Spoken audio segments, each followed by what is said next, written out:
श्री सद्गुरु देवाय नमः। भाइयों बहनों, कलयुग में राधा नाम जप का बहुत ज़्यादा प्रभाव है। जो जीव निरंतर नाम जप करता है उसका माया कुछ नहीं कर सकती, क्योंकि जहाँ राधा नाम होता है वहाँ कोई और आ भी नहीं सकता। कलयुग में भगवत प्राप्ति का इससे सरल और कोई दूसरा उपाय नहीं है। नाम जापक का लोक और परलोक दोनों ही बन जाता है। राधा नाम महा औषधि है। जिसने भी इस औषधि को ग्रहण किया उसको किसी प्रकार की कोई भी व्याधि कभी भी परेशान नहीं कर सकती। उसके जीवन में संकट हमेशा के लिए चले जाते हैं। तभी तो संत जन कहते हैं, जिस जीव ने राधा नाम का सहारा लिया उसका बेड़ा पार होकर रहेगा। आज भी न जाने कितने लोग संत जन राधा नाम का आशा लेकर अपना जीवन जी रहे हैं। उन पर राधा रानी की निरंतर कृपा भी बरस रही है। आज आपको राधा नाम के ऐसे चमत्कार को बताने जा रहा हूं जिसे सुलेखा जी ने भेजा है। इस कथा को पूरा जानने के लिए इस वीडियो को आखिर तक अवश्य देखिएगा।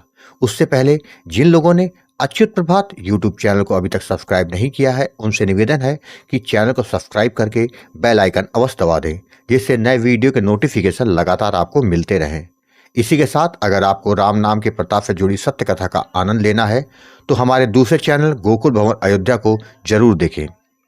सुलेखा जी ने बताया कि गुरुदेव, वाकई राधा नाम में अपार शक्ति है।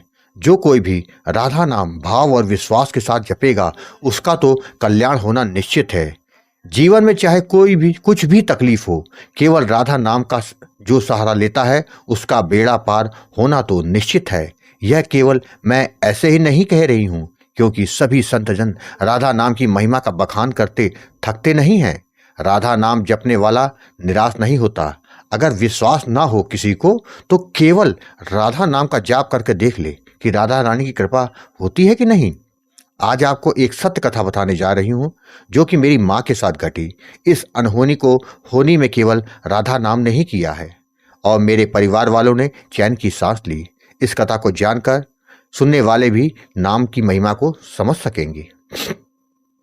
सुलेखा जी ने बताया, गुरुदेव, आपने राधा नाम का दान देकर मुझ पर जो कृपा की है उसको मैं कह नहीं सकती। मैंने अपनी माँ और बहन से भी निरंतर नाम जाप करने के लिए कहा ताकि मेरे साथ उनका भी कल्याण हो सके। उन लोगों ने भी राधा रानी को अपना इष्ट मानकर राधा नाम का जाप करना शुरू कर दिया। गुरुदेव, नवंबर 2023 को मेरी माँ, बहन और उनके बच्चे, कुल मिला के 5 लोग, जिसमें सभी महिलाएं ही थीं, उन लोगों को कलकत्ता से गुवाहाटी आना था। मेरे बहनोई जी ने सभी का टिकट बनवाकर उसकी फ़ोटो उनके मोबाइल पर भेज दी। गलती से टिकट उनके पास ही रह गया। इस बात का किसी ने ध्यान ही नहीं दिया कि टिकट तो उनके पास है ही नहीं। बहनोई जी ने रेलवे स्टेशन पहुंचकर सभी को ट्रेन में बैठा दिया और समझा दिया कि जब आप लोग गुवाहाटी पहुंच जाएं तो उनको फ़ोन कर देना। मेरी माँ ने भी कह दिया कि वहाँ पहुँच फ़ोन कर दूंगी। मैं बता दूं, उस समय वो सभी लोग मेरे पास गुवाहाटी ही आ रहे थे। जब ट्रेन स्टेशन छोड़कर आधे रास्ते पहुंची तो टीटी आ गया। तो उन लोगों ने देखा कि टिकट तो उनके पास है ही नहीं और टीटी टिकट दिखाने की बात कर रहा है। मेरी माँ को समझ नहीं आया कि क्या करें, तो उन्होंने टिकट की फ़ोटो दिखा दी, जिस पर टीटी ने कहा कि यह नहीं चलेगा, आपको असली टिकट दिखाना पड़ेगा, वरना आप सभी 5 लोगों का टिकट बनेगा। मेरी माँ और बहन बहुत घबरा गए। मेरी माँ को मेरी बात याद आ गई और माँ तथा बहन ने राधा नाम का जाप करना शुरू कर दिया। उन्होंने राधा रानी से प्रार्थना करी कि हे राधा रानी, आप तो बहुत कृपालु हैं, अपने बच्चों पर कृपा करें, इस मुसीबत से बचा लें। थोड़ी देर के बाद वह टीटी पुनः आ गया और बोला, आप लोग या तो टिकट दिखाओ, नहीं तो 5 लोगों का टिकट बनवाओ। अगर नहीं कर सकते तो अगले स्टेशन में आपको उतार दूंगा, फिर आप चाहे जहाँ जाएं। उसने जिस अंदाज से उन लोगों से कहा था उससे वह लोग बहुत घबरा गए, क्योंकि उनके साथ कोई पुरुष नहीं था। अगर कोई पुरुष होता तो कोई ना कोई उपाय करता, किंतु वहाँ तो सभी महिलाएं थीं। वह लोग केवल राधा नाम का निरंतर जाप कर रही थी। लगातार नाम जाप करते करते अगला स्टेशन भी आ गया।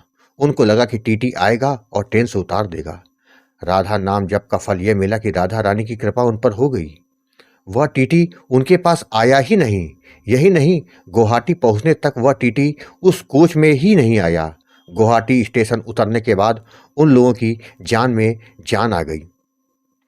उन्होंने राधा रानी को धन्यवाद दिया वहाँ से आने के बाद उन्होंने सारी बात बताई और कहा, यदि हम निरंतर नाम जाप करते हैं तो राधा रानी की कृपा हमको जरूर मिलती है। उस दिन से लगातार मेरी माँ और बहन राधा नाम का निरंतर जाप कर रही हैं। गुरुजी, वाकई राधा नाम बड़ा अनमोल है। जो भी इस अनमोल रत्न का निरंतर जप करता है उस पर राधा रानी की कृपा होकर रहती है। मन में सभी संशयों को निकालकर निरंतर नाम जाप करते रहना चाहिए। राधा नाम से उद्धार होकर रहेगा। आपको यदि यह कथा पसंद आई हो तो कमेंट में राधे राधे लिखना मत भूलिएगा। अगर आपके पास भी बांके बिहारी की कृपा, वृंदावन और राधा रानी से जुड़ी कोई सच्ची कथा हो तो उसको मेरे व्हाट्सएप या ईमेल पर भेज सकते हैं। ईमेल और व्हाट्सएप नंबर वीडियो के डिस्क्रिप्शन में दिए हुए हैं। राधे राधे।